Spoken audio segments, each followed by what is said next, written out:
Hindi maliwanag kung titulado ba ang lupa na inyong nabili. At kung hindi ito titulado at kung deed of sale lang ang inyong hawak, ay dapat maparehistro nyo ito sa Register of Deeds sa lalong madaling panahon upang maiwasan ang katakot-takot na penalty at interest charges, no?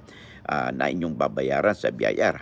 Kailangan bayad ito kasi kung hindi kayo mabibigyan ng ICAR o Certificate Authorizing ng BIR na kailangan ninyo upang maparehistro ang inyong deed of sale sa Register of Deeds at mailipat at mailipat sa inyo ang tax declaration certificate ng lupa kung hindi ito titulado, at kung titulado man ito ay kailangan ipresenta ninyo sa Register of Deeds yung original na titulo para cancellation at issuance ng panibagong titles sa inyong pangalan. Lamang na kayo pag may alam sa batas.